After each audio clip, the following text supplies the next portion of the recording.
You've been tired all day, exhausted actually. You've been looking forward to this moment.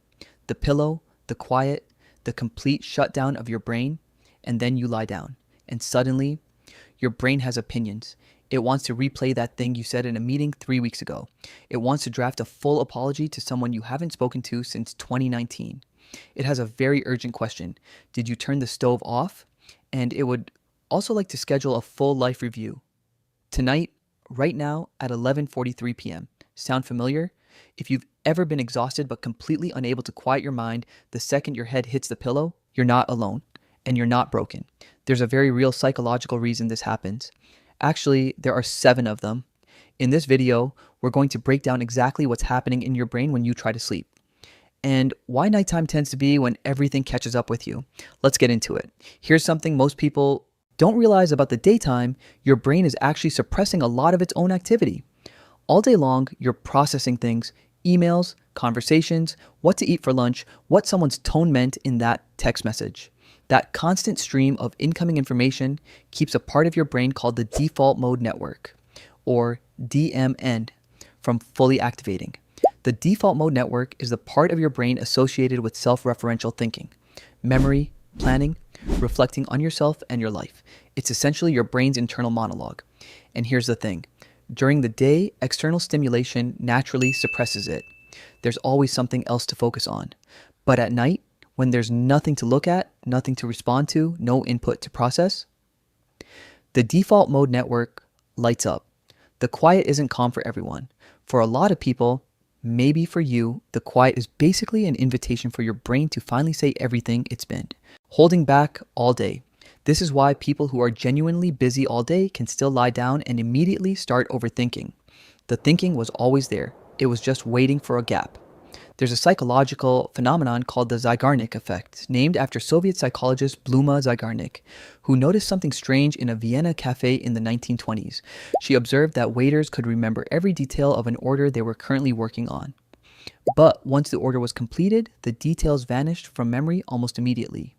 The insight: the brain holds incomplete tasks in active memory more intensely than finished ones. It literally keeps them on a kind of mental loop, flagged as unresolved until they're done. Now think about your average day. How many things do you actually fully complete before you go to bed?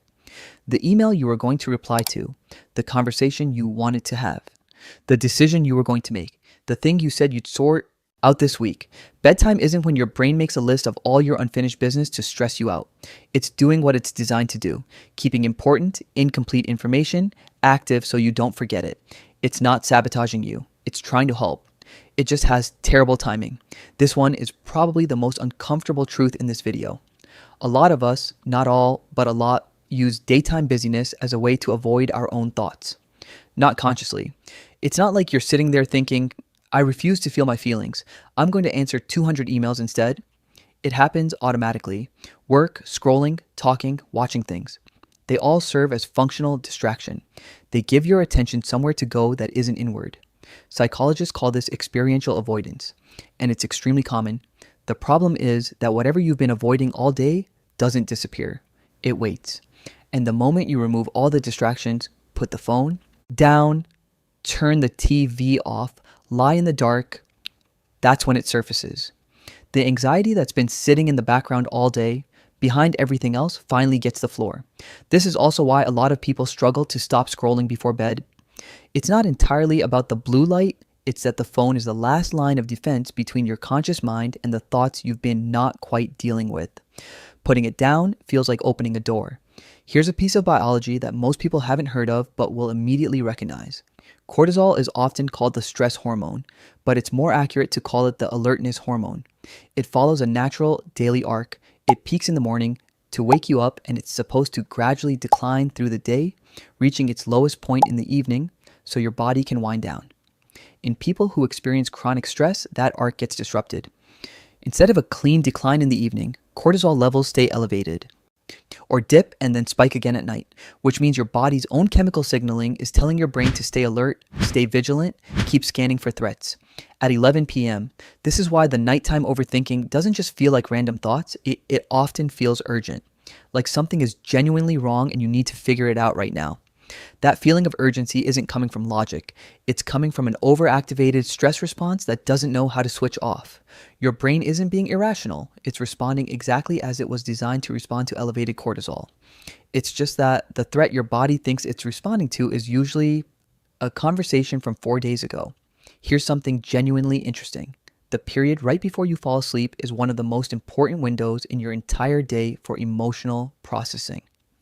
Your brain uses the transition into sleep to consolidate memories, to sort, organize, and store the experiences of your day.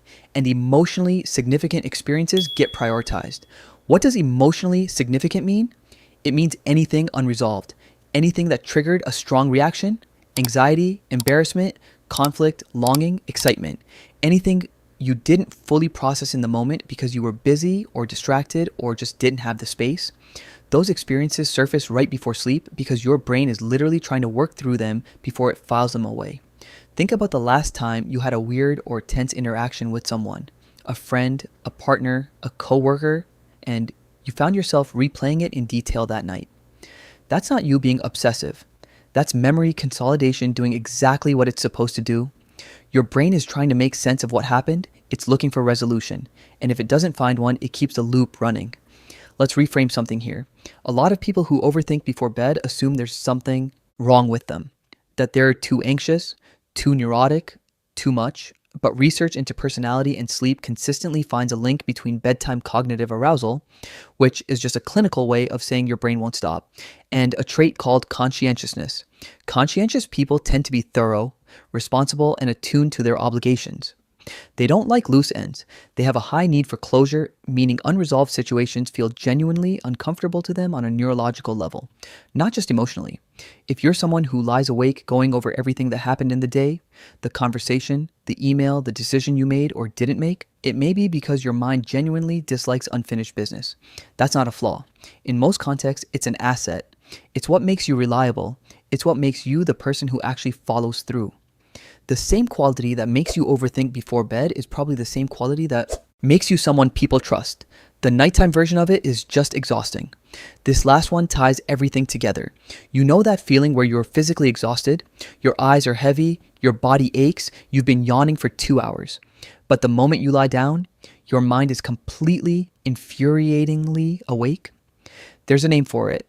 Sleep researchers call it hyperarousal, but most people just call it tired but wired. Physical exhaustion and nervous system regulation are two completely separate systems. Your muscles and your body can be fully depleted while your autonomic nervous system, the part that controls your fight or flight response, is still running at high alert. In people who experience chronic stress, the nervous system can become dysregulated, stuck in a kind of low-level activation mode where it never fully shifts into rest. It's not switched on like a panic attack. It's more like a car engine that never fully turns off.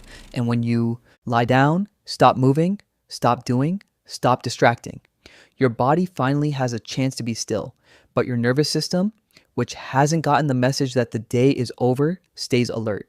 The thoughts aren't causing the activation.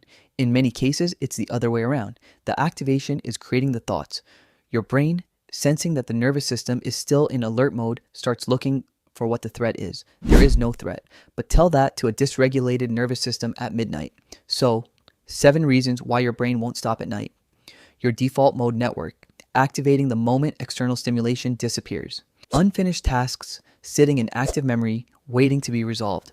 Anxiety filling the space that distraction was holding all day. Cortisol telling your brain to stay alert long past the point it should. Your mind doing emotional memory work before it can rest. A conscientious personality that genuinely needs closure. And a nervous system that hasn't gotten the message that the day is actually over. If this described you, none of this is a personal failing. These are real, documented psychological and neurological processes. Understanding why it happens doesn't fix it overnight, but it does change the relationship you have with it.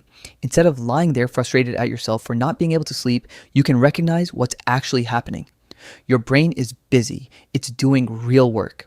And with the right understanding and eventually the right habits, it can learn to do that work at a more reasonable hour. If this video described you, share it with someone you know who's definitely going to watch this at 1 a.m. And if you want to go deeper on the psychology of your everyday habits, subscribe. That's exactly what this channel is for.